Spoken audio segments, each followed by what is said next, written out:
I would say there's one of the neat things about the internet and what digital communication has done for us is it creates community in ways that are very safe. We actually, at YM360, we have a youth pastors group on Facebook called YPO, Youth Pastors Only. Right. The name itself should tip you off that that's a safe space. Right. The only people in that group are youth pastors.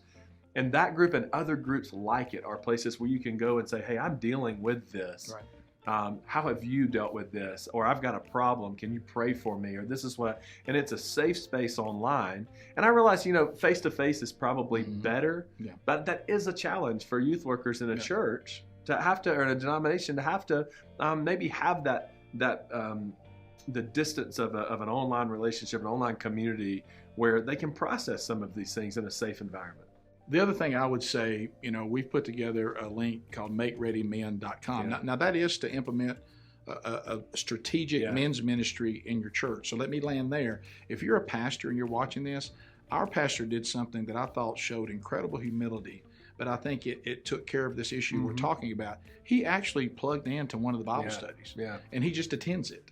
And now he's interacting with the men of the church because the pastor needs the same thing that the men's ministry is doing for the men. He's one of the men of the church. Absolutely. And so he plugged into the makereadymen.com strategy. He goes over, he sits there and he goes through the scriptures. He goes through a Bible study with the men, and then he's making relationships there where you meet a guy that says, hey, pastor, you want to just go fishing? Yeah.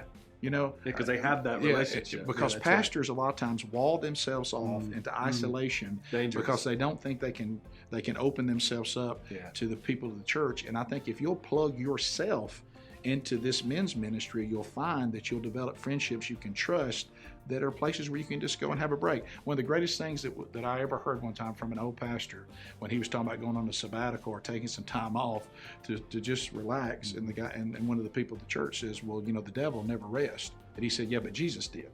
And so you need a place just like Jesus did to go off in solace and to spend some time with maybe your 2 to 3 guys.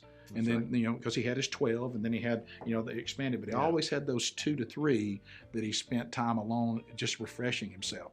And I think every pastor needs that. And youth pastors, I think what Andy talked about, that's a good resource for you. But I would say to both of you, plug into the men's ministry that you're creating and let it speak to you as well. Yeah.